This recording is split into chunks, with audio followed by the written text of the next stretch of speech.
Good afternoon to those in the Boston time zone and good day to everybody. Welcome to the Monday seminar series presented by the USDA Human Nutrition Research Center on Aging at Tufts University. Thank you for joining us today. My name is José Ordovás and I serve on the HNRC seminar committee. I have the honor of moderating today's lecture. Today we are inaugurating this fall semester that includes a distinguished roster of 11 speakers. Each an expert in disciplines that intersect food, nutrition, and aging process. Our speakers originate from all over the world and will share their seminal research with us. Today, we are honored to host Dr. Amy Millen, who is not only a recognized academician, but also a devoted and respected mentor and an accomplished researcher with over 100 publications. She holds the position of Associate Professor and Associate Chair in the Department of Epidemiology and Environmental Health at the University of Buffalo. Dr. Millen has been an influential figure in the domain of nutritional epidemiology. Her scholarly trajectory is commendable. Upon learning her Ph.D. in Nutritional Sciences from the University of Wisconsin at Madison, Dr. Millen rapidly established herself as a remarkable contributor to her field. She initiated her career at the University of Buffalo back in 2007 as a postdoctoral fellow and rose through the academic ranks, securing her tenure. Today, Dr. Millen will present a lecture on investigations into the gut microbiome and age-related macular degeneration, a topic that is just part of her really broad research interest in nutritional epidemiology. Before we proceed to the main event, I wish to remind all attendees that a question and answer session will follow the lecture.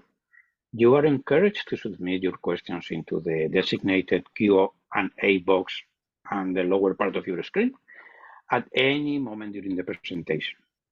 So now, ladies and gentlemen, without further ado, it is my distinct pleasure and honor to yield the virtual podium to Dr. Amy Millen. Thank you, Jose, so much for that lovely introduction and for the invitation to speak at your Nutrition and Aging seminar. Today, I'm going to present some results on a pilot study that we've conducted looking at investigations into the gut microbiome and age-related macular degeneration. So first, I will give an overview of age-related macular degeneration, which I'm going to refer to as AMD. And then I'll talk about the evidence of a role of nutrition in the etiology of AMD. I'll introduce why we think the gut microbiome might play a role in AMD and present some results from our pilot study. And then I'll discuss a little bit with you what I think those results mean and talk about future direction. Let's talk about macular degeneration. Age-related macular degeneration, or AMD, is one of the main causes of visual loss. The prevalence of AMD is 2 million in those older than age 40. If you include earlier stages of disease, not just those that are vision threatening, the prevalence increases to 7 million. This slide shows what viewing these little boys would look like if you had without late stage AMD. Individuals with AMD experience loss of central vision due to degeneration of the retina's macula. They lose the ability to see fine detail. For example, reading becomes difficult or impossible, and individuals with AMD lose a lot of independence. This slide also shows a cross-section of the eye. The retina, the inner layer of the eye, which contains light-sensitive cells or photoreceptors, is seen here. And the macula is located centrally in the back of the retina near the optic nerve. The center of the macula is referred to as the fovea and contains the largest concentration of photoreceptor cones. Cones are what are needed for central vision, seeing fine detail, and resolution, whereas photoreceptor rods are needed for night vision and peripheral vision. This slide shows a cross-section of the macula, where most of the light that enters the eye is concentrated. So light images, as you can see on the right, are projected onto the retina and transmitted to the brain via the optic nerve. Oxidative metabolism and thus oxidative stress is very high in the retina. The rods and cones, which are on the top of the cells seen on the top of this slide, sit in a layer of retinal pigment epithelium cells. And the retinal pigment epithelium, or RPE, nourishes and renews the photoreceptors' lipid-rich membrane. Bruch's membrane lies under the retinal pigment epithelium and acts as a blood-brain barrier, and this membrane can thicken with age. Underneath Bruch's membrane are choriocapillaries, and these carry nutrients and oxygen to nourish the retinal pigment epithelium and photoreceptors. In the early stages of AMD, which are asymptomatic and are the most common form, you get lipid and mineral-rich deposits that accumulate between Bruch's membrane and the blood supply. And these are termed drusen, which I've outlined in orange on this slide. You also get a clumping of melanin granules signaling distress of the RPE cells. And this drusen compromises the flow of nutrients and oxygen to the retinal pigment epithelium. And you get a distress in the retinal pigment epithelium. The body often identifies the drusen as foreign, and this leads to an inflammatory response, with the end result being photoreceptor atrophy and death. About a quarter of people over 65 have substantial drusen. In the late stage of the disease, seen on the far right, you get compromised oxygen delivery, likely due to the drusen buildup, and this can lead to neovascularization, exudation, resulting in vision loss and scarring. Here's a cartoon of retinal fundus photographs looking straight at the back of the eye. The dark spot seen here is the macula, and you can see the optic nerve to the right of the macula. The presence and stage of AMD can be determined by grading such retinal photos. Generally, early AMD, as seen on the top, is defined by the presence of small drusen of specified size, as well as pigmentary abnormalities, either a hyper or hypopigmentation in the retina. Intermediate AMD is similar to early, but with larger and more extensive drusen or pigmentary abnormalities. And late stage advanced AMD is defined by the growth of blood vessels from the choroid blood supply into the retina, or defined by the death of photoreceptors in the macula, depending on whether you have a wet or dry form of late stage disease. We now know that inflammation is involved in the pathogenesis of AMD, and epidemiologic studies have shown that persons with a history of inflammatory diseases have a greater odds of AMD, and that systemic markers of inflammation are positively associated with AMD. Inflammatory molecules are found in drusen, suggesting the existence of a local chronic inflammation in the retina. It's also known that genetic variants of inflammatory response proteins are associated with increased risk of AMD, such as single nucleotide polymorphisms and complement factor H. So what do we know about a role of nutrition in AMD? Because of the evidence that oxidative stress and inflammation are likely involved in the pathogenesis of AMD, 2 randomized placebo-controlled clinical trials of high-dose antioxidant supplements called the Age-Related Eye Disease Study, or ARIDS 1 and 2, were conducted. The first ARIDS was conducted from 92 to 2001, and the second from 2006 to 2013. And these clinical trials showed that supplementation with high-dose antioxidants reduced the progression of AMD from early to late disease by 25%, over 5 years. On the right of this slide, you can see a list of observational studies.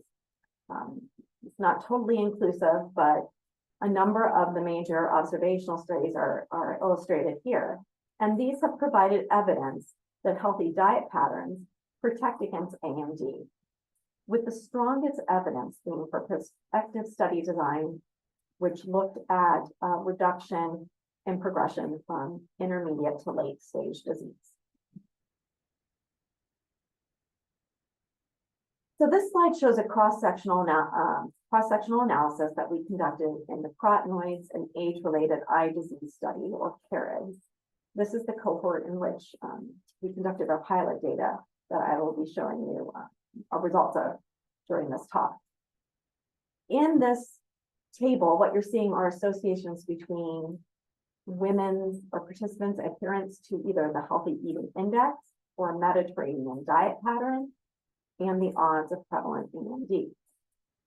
So as adherence went from quartile 1 to 5, with 5 being better adherence for these different diet patterns, you see in the boxed region that the odds of AMD decreased. In another analysis, we looked at the progression of AMD to any on the top left, early, bottom left, or late AMD in participants of the atherosclerosis risk and community study. And we saw inverse associations with progression to any, early or late, with high compared to low intake of a prudent diet pattern, but positive associations with high compared to low intake of a Western diet or unhealthy diet pattern. And the results were only statistically significant for progression to late AMD.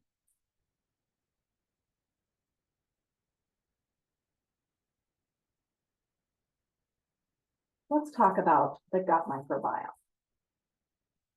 The body has trillions of microorganisms, including bacteria, fungi, viruses, and their genes, all within your gastrointestinal tract. The colon has 10 to the 13 or 10 to the 14 microorganisms, over 1,000 prevalent species, and each individual has approximately 160 species per person. There are many factors we believe to influence an individual's gut microbiome, including what you can see here in this figure, such as whether or not you were delivered vaginally or via C-section, infant feeding practices, pharmaceuticals, where you live, lifestyle choices, inclusive of diet. Diet is a big factor influencing individuals' gut microbiomes. So now we are proposing that there is an interplay between diet and the gut microbiome that could mediate one's risk for AMD. So why do we think that? Well, nutrients in the diet feed the gut microbiome and thus influence its composition. For example, intake of high fiber diet provide indigestible resistant dietary fiber that is metabolized by the gut bacteria in an anaerobic environment of the large intestine. This digestion produces short-chain fatty acids such as acetate, propionate, and butyrate. And these short-chain fatty acids help maintain the integrity of the gut lining by ensuring tight cell junction. Gut bacteria can also produce atherosclerotic metabolites. Some bacteria can metabolize choline to produce trimethylamine, which is a precursor to trimethylamine N oxide, or TMAO, which is pro-atherosclerotic. And furthermore, bacteria can synthesize nutrients such as folate and B vitamins, which may be beneficial to eye health. And last, some preliminary data suggests that bacteria could translocate from the gut to the retina, eliciting a local response from the eye. This slide also illustrates other risk factors for AMD, such as obesity and environmental factors like smoking. Obesity and smoking influence the gut microbiome, and evidence suggests that the gut microbiome influences body weight.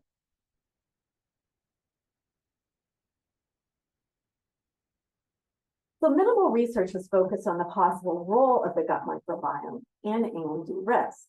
Studies in mouse models of AMD demonstrate that diet may influence systemic inflammation and advanced AMD through interactions with the gut microbiome. In 2017, Anderson and colleagues used a mouse model of neovascular AMD mice that were raised in sterile conditions and either fed a high-fat or a chow diet. The animals on the high-fat diet developed more neovascular AMD phenotypes. They had more systemic inflammatory markers and less abundance of bacteria known to promote tight cell junctions than the chow-fed animals. The high-fat diet animals also had a higher ratio of the phyla Firmicutes to Bacteroidetes. A higher ratio of higher ratio of firmicutes to Bacteroidetes phyla is also seen in obese individuals compared to non-obese individuals, as the firmicutes phyla are thought to be more efficient in obtaining energy from food, thus leaving more energy for the host to consume. When the high-fat diet animals were given a microbiota transplant from the chow-fed animals, there was less neovascular AMD phenotypes, and they had better intestinal gut integrity. Also, when the high-fat diet animals were given antibiotics, there was a reduction in their neovascular AMD phenotypes. Another study by Rowan, so Dr. Sheldon Rowan, who's there at Tufts, used a mouse model that developed metabolic changes similar to diabetes. And the retina developed phenotypic changes like AMD when these animals were fed a high glycemic diet. The gut composition shifted towards a higher proportion of firmicutes to Bacteroidetes, so this F to B ratio was higher. And when the high glycemic diet animals were switched to a low glycemic diet, they saw a reversal of AMD phenotypes, and the F-B ratio became less than 1. These two animal studies may suggest that influences of the diet on AMD is in part through its influence on the gut. In 2017, a case control study with 12 neovascular AMD cases and 11 controls was conducted on the gut microbiome of AMD. And like the mouse studies, they saw a greater abundance of firmicutes in AMD cases and Bacteroidetes in controls. Because they used whole genome sequencing, they were able to use databases to match the whole genome sequence of the species to their functions. And they saw upregulation in gene pathways in cases that, and the upper pathways were in cases, the pathways were involved in L-alanine fermentation, glutamate degradation, arginine biosynthesis. And they saw a downregulation of metabolic pathways, such as those involved in fatty acid elongation. And in this study, no cases of intermediate or early AMD were studied. This focused only on advanced cases of AMD. So this pilot that I'm going to present my research on today was funded by the Bright Focus Foundation to determine the composition and diversity of the microbiome by the prevalence of AMD among participants of the carotenoid and age-related eye disease follow-up study, or CAREDS-2. And we called this pilot study the Microbiome and Eye Disease Study, or the ME study.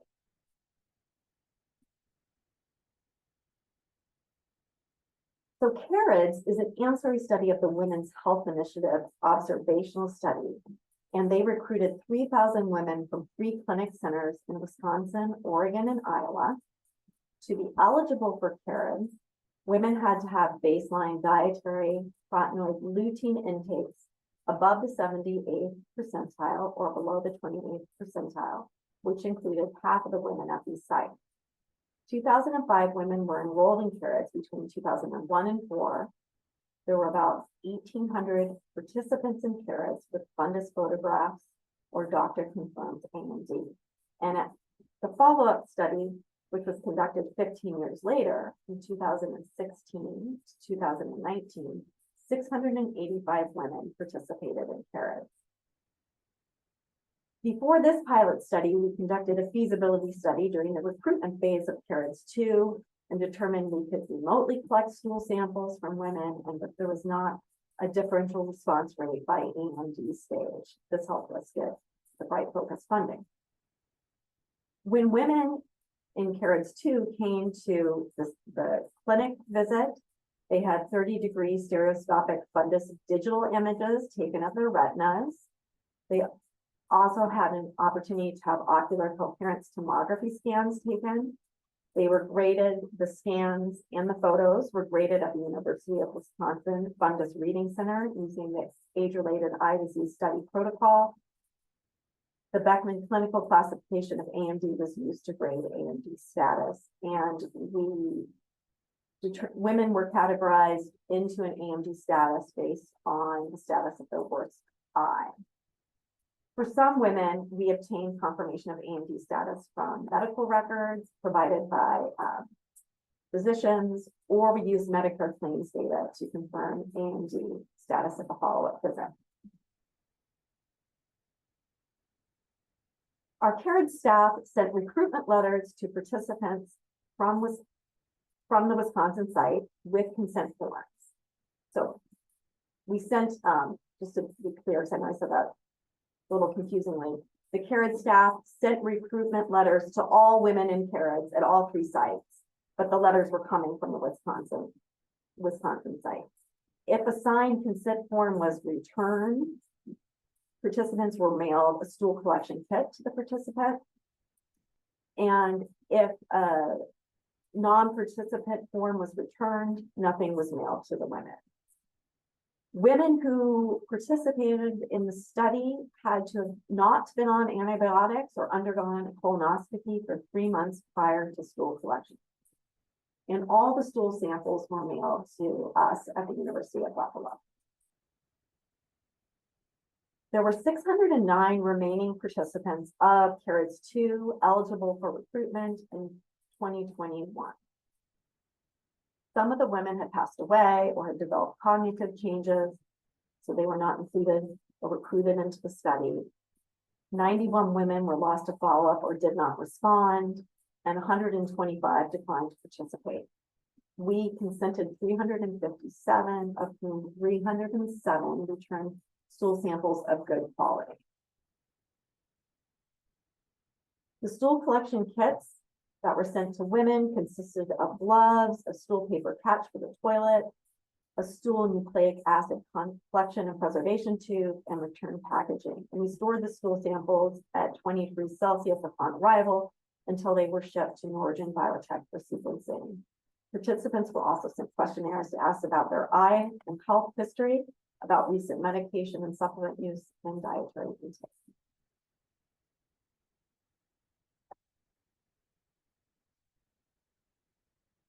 So this table shows the characteristics by community status in the sample.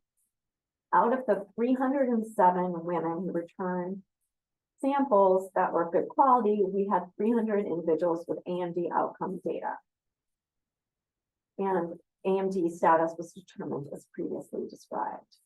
We had 132 women with no AMD, 59 who were deemed to have early, 99 with intermediate, and 10 with late AMD. So age and family history were positively correlated with increasing disease status. Although not statistically significant, the late cases had lower BMIs. And our sample was primarily white and highly educated, and the average age of women was 80 years old. We were also able to identify women who have reticular pseudodrusen phenotype. So what is reticular pseudodrusen? Well, this is a different form of drusen than what I described before. It lies above the retinal pigment epithelium. It's more common in women and those with high genetic risk for AMD. It's a biomarker for subsequent development of geographic atrophy, which makes it very unique. And it also isn't distinguishable from just looking at retinal photos. You need to have ocular coherence tomography scans in order to be able to grade for presence of reticular pseudodrusen, which we did. So we were able to identify 32 women who had reticular pseudodrusen present and 195 who did not. It's a slightly smaller sample because not all the women had OCT scans. So this table shows, again, the characteristics by the presence of this outcome. Women are older, women with reticular pseudodrusen are older and have greater family history of AMD, but there's no big differences in BMI that are seen between cases and those without disease. So we sequenced all 307 unique samples across 5 plates, included 10% duplicates and 1 blank per plate. Each row contained a positive or negative control. from Norgen and a mock DNA sample. Sample were randomized to plates and on plates, and we didn't see differences in characteristics of participants by plate. Norgen Biotech Corporation near Toronto, Ontario, was sent the stool samples and isolated the microbial DNA. So all bacteria contain a 70S ribosome used in protein synthesis. And the small subunit, or the 30S subunit, is comprised of protein plus the 16S ribosomal RNA gene. And the hypervariable regions 3 and 4 of the bacteria's 16S ribosomal gene were targeted and sequenced using the immunomycin.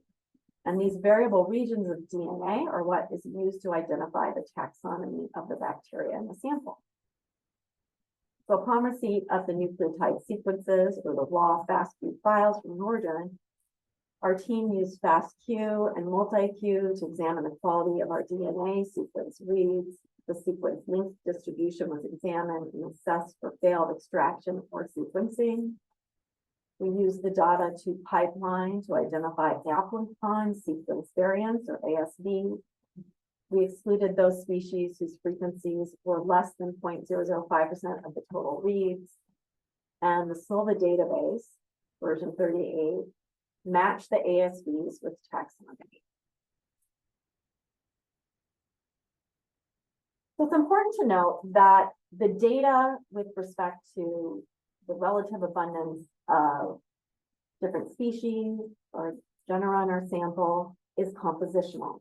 Each species is expressed as the relative abundance of a species out of all species detected in a person's sample. So if the relative abundance of one species increases, it must therefore decrease for one or more other species or species. Such compositional data can lead to challenges in analyses and sometimes spurious correlations between parts of the composition. So we transformed our relative abundance measure to minimize this possibility using the center log ratio transformation denoted CLR. And so all the relative abundance values that I'm going to talk about in this talk are center log ratio transformed. So for each participant, we took the relative abundance of each species, divided it by the geometric mean of the relative abundance of all species and took the log of that. So when you see these data, the CLR transformed relative abundance data, values greater than 0 indicate relative abundances greater than the average of all samples in that individual. And if a value is less than 0, it means that the relative abundance of that species or genera is less than the average of all species in that individual.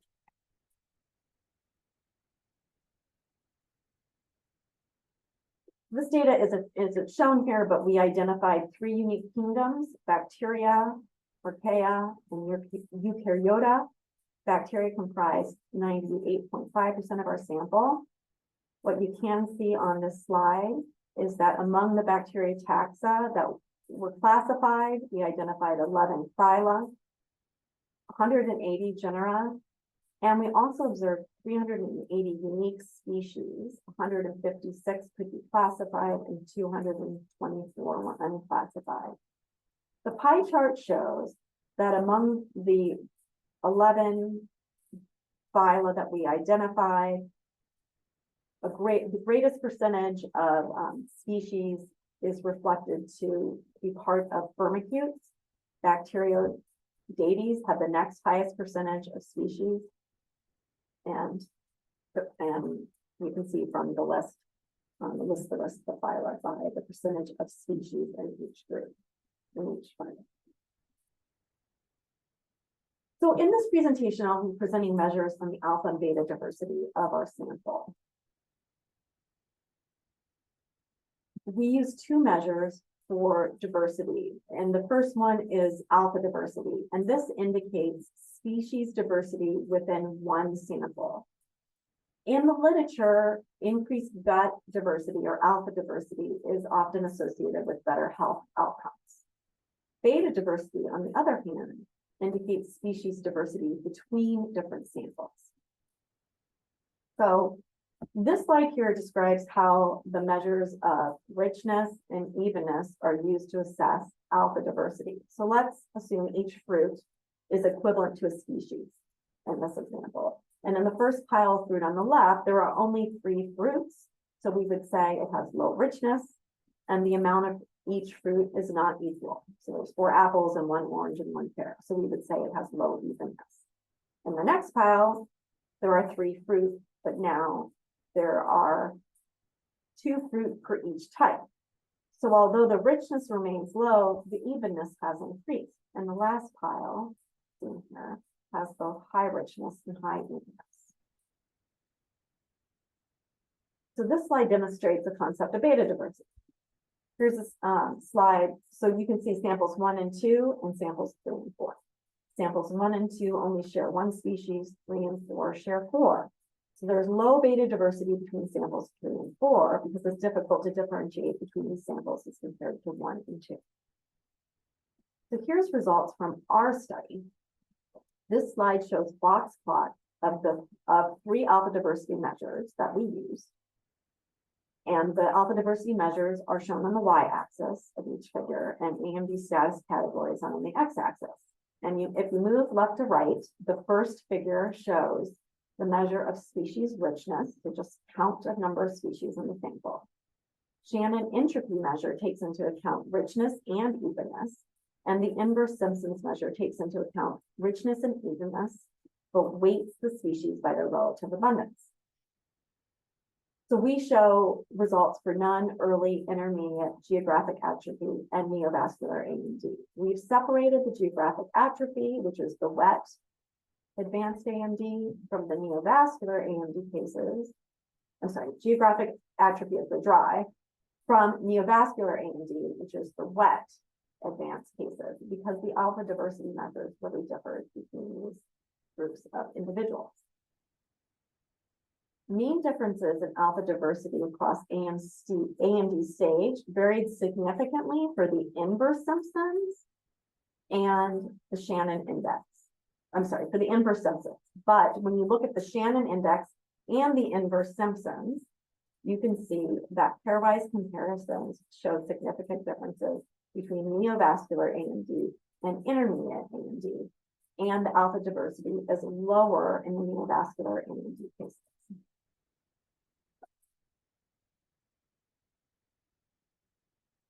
We then examine these alpha diversity measures across AMD stage after adjusting for age and smoking status as confounding variables. So you see means and standard deviations for each alpha diversity measure, richness, Shannon, and inverse Simpsons by AMD stage for crude, age-adjusted, and age and smoking adjusted analysis.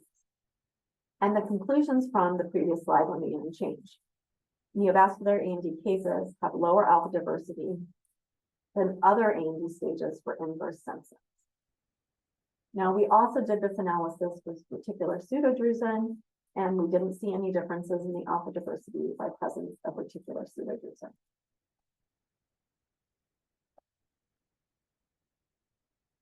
Next, we tested for beta diversity across the different categories of AMD and reticular pseudodrusen.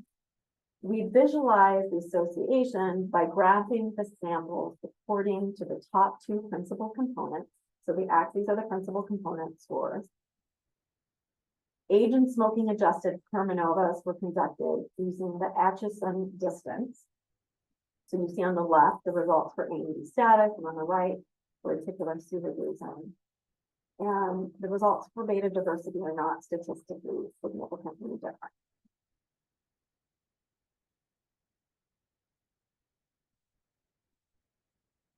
This slide shows a compositional plot of the phyla by AMD status, and you can see the most abundant phyla are firmicutes and Bacteroidetes.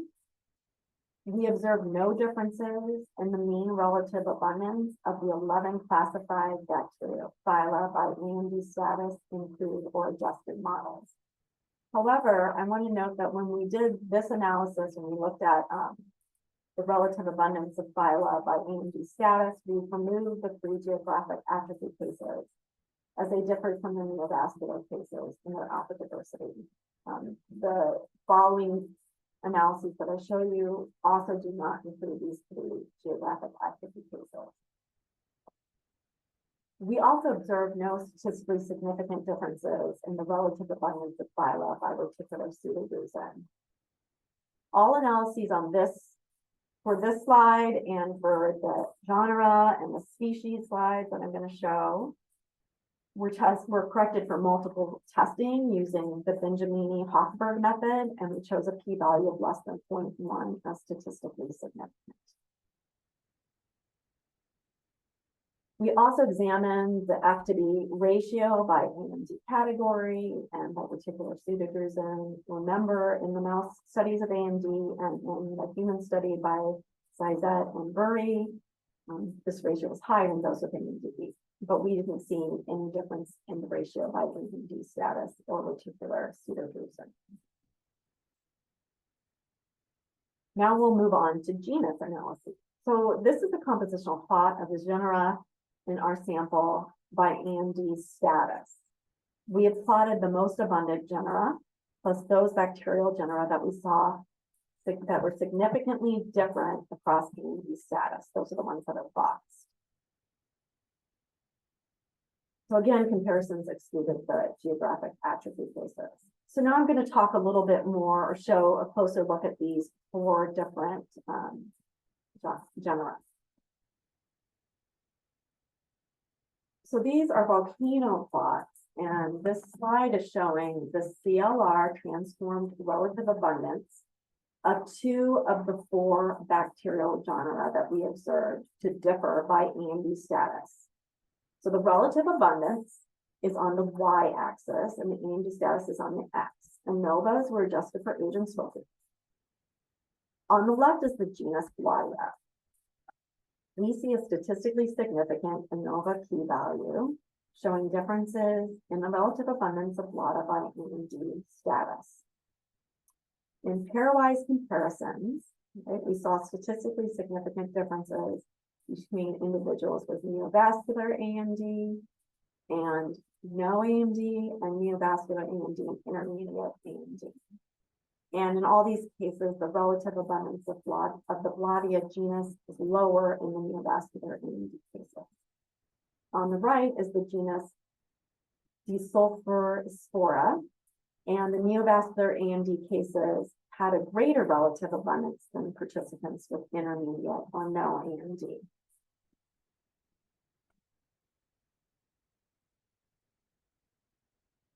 For the genus Epidemiologist, neovascular AMD cases had greater relative abundance than participants with intermediate or no AMD. And on the right, you see the genus Prevotella. So this is a little, it's not as clear-cut as the previous plots that I showed you. Although we saw a significant p-value for the ANOVA cross stage of Prevotella, and it looks like the neovascular AMD cases have slightly higher relative abundance. But the pairwise comparisons show that there was a statistically significant difference between intermediate AMD and no AMD, with a lower relative abundance in the intermediate AMD cases.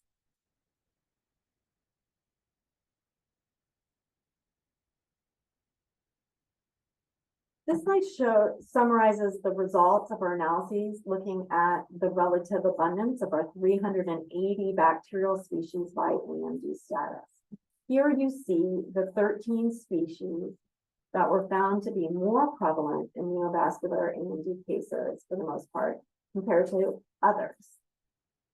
So the yellow highlights here, the yellow superscripts indicate when an ANOVA examining the mean relative abundance of the species across AMD status was statistically significant.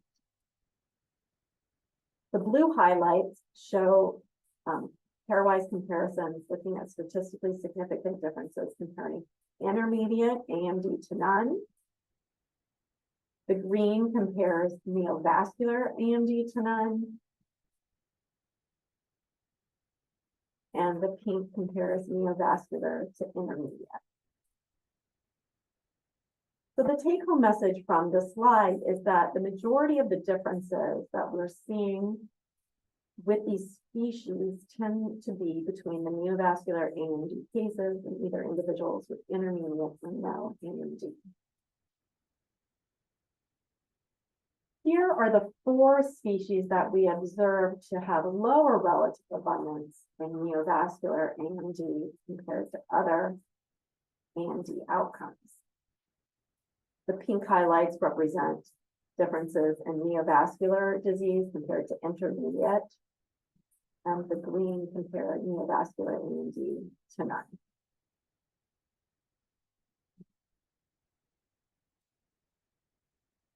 We did not observe statistically significant differences in the relative abundance of the phyla, genera, or species by reticular pseudodisease status.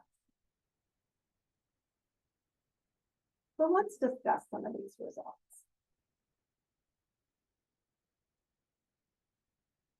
So in summary, there were some genera and species that had a relative abundance that was greater in individuals without neovascular AMD, and there were other species and genera that had a greater relative abundance in those with neovascular AMD. Of particular interest to me, at least, was the Bladia genus. We saw so if you remember, we saw lower relative abundance of the genus Bladia with increasing AMD severity. We also saw lower relative abundance of the species Bladia thesis in an unclassified Bladia species in those with neovascular AMD compared to intermediate or no AMD. A recent study by Zhang et al. Observed similar findings to ours. And in their study, they had 30 advanced AMD cases and 17 controls, and they also saw a lower relative abundance of the Bladia genus in cases versus controls, but we did not replicate their other findings. So the Bladia genus is part of the phyla Firmicutes and has the following taxonomy. We identified the following species of the genera Bladia in our sample. This genus is anaerobic, gram-positive, and non-motile. It ferments indigestible carbohydrates to produce short-chain fatty acids, and it's been shown to upregulate intestinal regulatory T cells. It's also shown to be inversely associated with visceral adiposity or obesity in some studies. So perhaps lower Bladia genus indicates low fiber intake in participants with neovascular AMD. So this cartoon illustrates that with a low fiber diet, as seen on the left, and limited or reduced short chain fatty acid production, bacteria can leak through the gut, translocate into your bloodstream, causing an increased inflammatory response. Whereas on the right, with a high fiber diet, this is prevented by production of short chain fatty acids, which help seal the intestinal tight junction.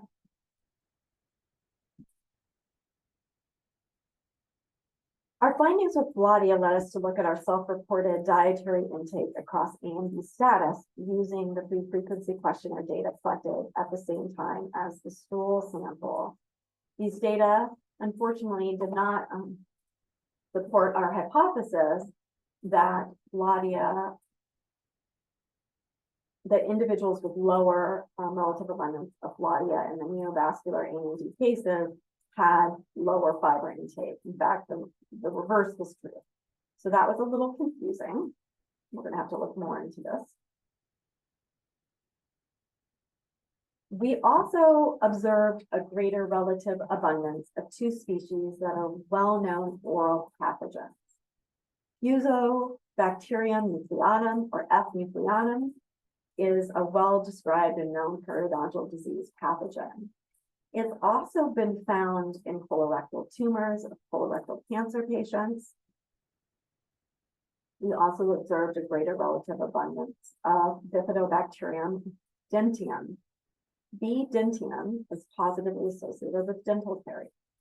And in a different ancillary study of the Women's Health Initiative, we observed greater relative abundance of food density in individuals who consumed high glycemic diets and high sucrose intake.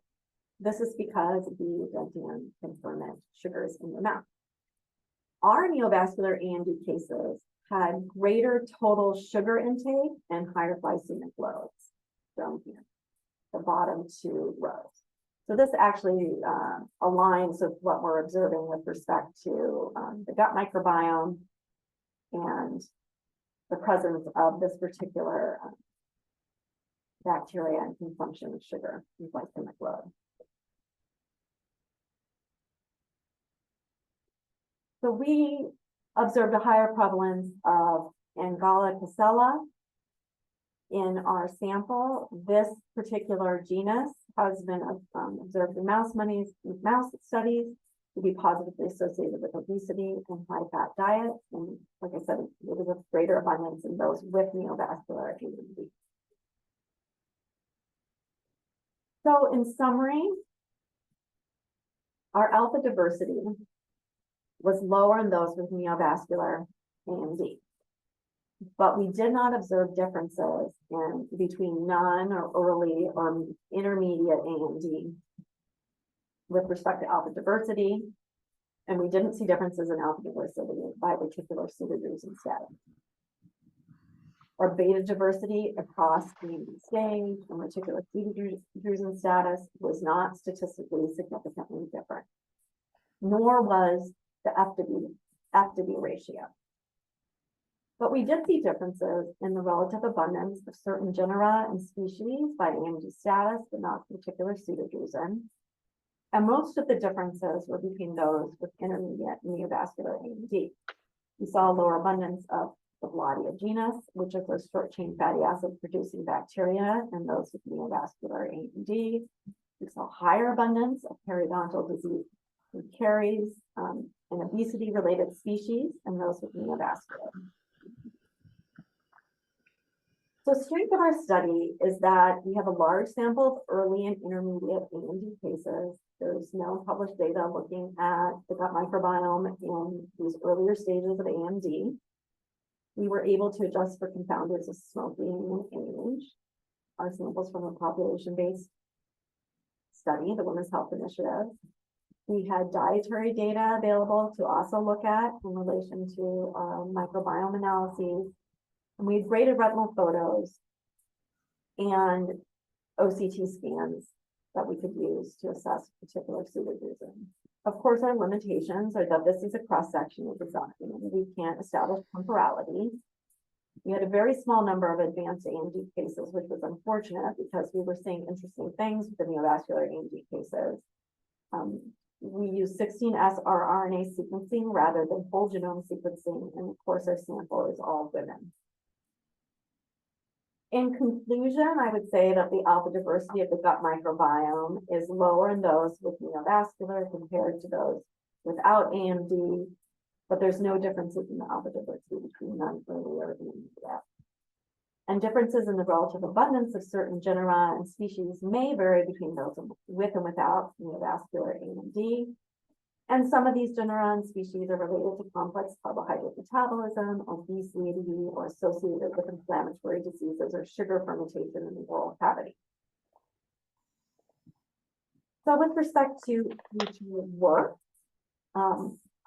prospective studies will be very important to help us establish temporality. Of course, with aging-related diseases, this always takes time. I would suggest we focus on looking at the progression from intermediate to late AMD based on this pilot data, conducting whole genome sequencing of the gut microbiome will be important to understand the functions of the gut microbiome based on the genes they code for in relation to AMD progression. And of course, this could lead to possible probiotic supplementation, which, if is effective, could be part of a multifaceted approach for prevention of late stage AMD.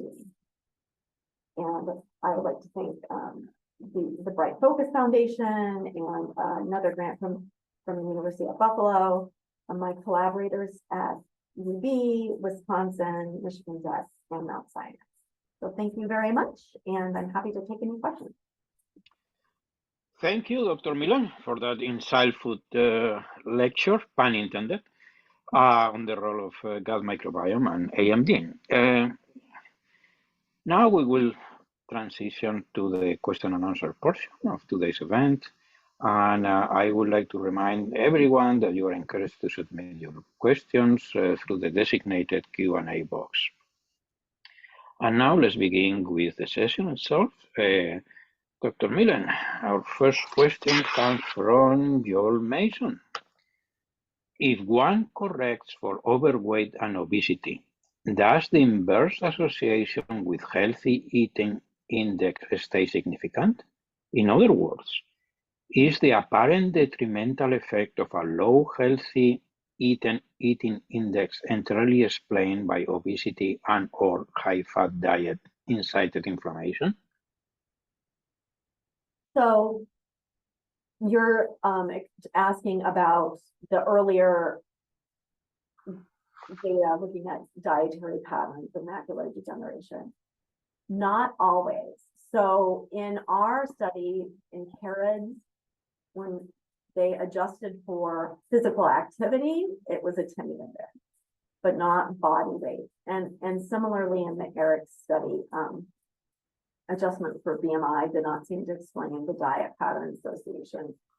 So obviously this gets kind of tricky because BMI is in the pathway between diet and macular degeneration. So when you adjust for it, it's hard to know if you're adjusting away the association or not, but people do adjust for BMI, and it doesn't always explain associations, the protective associations we see with the diet patterns.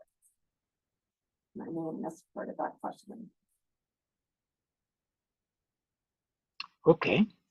Now from Lisa Merrill, given the chronic inflammation etiology of AMD, did you consider using a dietary inflammation score in lieu of a MET of the HEI scores?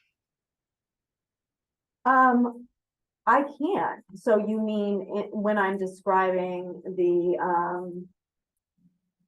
diet pattern score by AMD status? That's a really good suggestion. So yes, I can do that. Mm-hmm. That rather than just HEI. Thanks, Lisa. Now let's go back to Joel Mason. There is prior work that shows some of the membrane proteins from periodontal-associated bacteria are found in atherosclerotic plaques in humans. Since you found an association with these types of bacteria, it may be of interest to look for similar deposition of these bacterial proteins in the AMD lesions. That's not a question, it's just a suggestion comment. So, no, but you can react, obviously. Mm-hmm.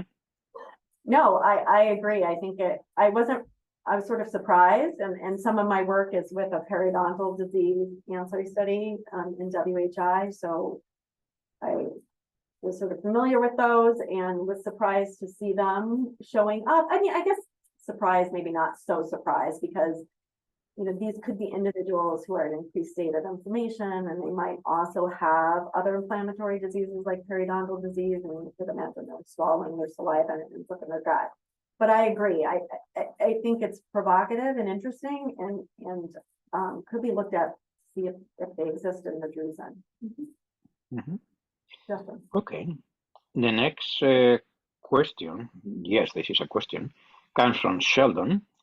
If you consider the bacterial enterotypes, is there evidence that Prevotella dominant enterotypes have greater risk for neovascular AMD than bacteroids dominant enterotypes? I found the Prevotella results confusing because some of the previous work was, so some of the previous literature, if I can get this straight, because there's a lot going on, but they were seeing higher Prevotella abundance in control. And we saw a greater I believe, abundance of Prevotella in people without AMD compared to intermediate AMD. But then it was slightly higher in the neovascular AMD cases. And when I looked in the literature, I was seeing, well, Prevotella is sometimes associated with inflammatory diseases. So I don't really know the answer to that. I think it's a good question, but I found Prevotella results a little confusing in our study. So if you take out the neovascular AMD cases, it looks like it could be protected, right? Or associated. Did I answer your question? Well, I don't know if Sheldon can express himself, but to me it looks like you answered yes. Okay, now I think towards the end of your talk you were expressing some doubts within the limitations, right? How this will carry into other populations? Do you expect to find something similar? And I'm talking about geographical populations. I am talking about extending to men, because your study was exclusively in women. What is your feeling, given your experience, about how these findings could be extended in a more general fashion? I think, well, I would say yes, I would expect us to see similar findings, and in fact, maybe even more dramatic differences, because I would hope that if I have the opportunity to continue this work, I would pick patients or participants with a more broad distribution with respect to dietary intake, and maybe race or just lifestyle. You know, I'm in the sample, which was convenient because it was an age-related eye disease study.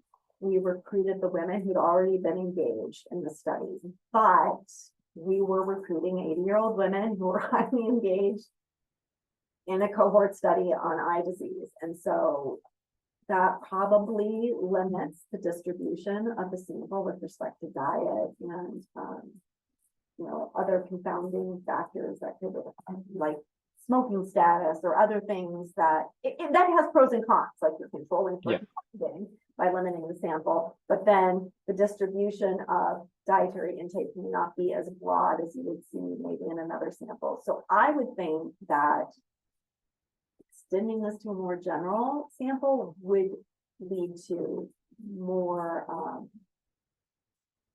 differentiation in the gut microbiome between people with and without advances. But that's just speculation. Yeah. Okay. I think we only have 1 minute left, and I have another curiosity just to conclude the session. Is we are going in the direction of precision nutrition, precision medicine. Initially, genomics was playing a major role, but now it's almost kind of being pushed out by the microbiome in terms of the application of that precision nutrition. What is your message for us in terms of how this has application into the future? Let's call it the future of nutrition, right? Well, I think that if we can better understand, well, okay, so this is how I sort of look at it. With the arid supplements, I felt like those were effective because they were treating systemic inflammatory states in individuals and reducing their progression from intermediate to late stage AMD. But that was sort of post absorption of food and post gut sort of interaction. I think that this microbiome research could help us understand how we can improve the integrity of the gut, and maybe at an earlier step in the process of digesting food, reduce inflammation. So instead of just treating a systemic inflammation that maybe the antioxidant supplements were doing, we could give a probiotic to people who are at high risk for progressing to AMD to help improve the integrity of their gut. And in that way, we could hopefully help also reduce some systemic inflammation. So sort of a step earlier than the antioxidants. So I would like to understand the gut microbiome better for that reason. Yeah. So both fiber, I guess. Well, thank you so much. And I think our time is over. And again, thank you, Amy, for this wonderful lecture, this wonderful opening to the fall semester that you have provided to us. Thank you. That was great. Thank you so much for having me.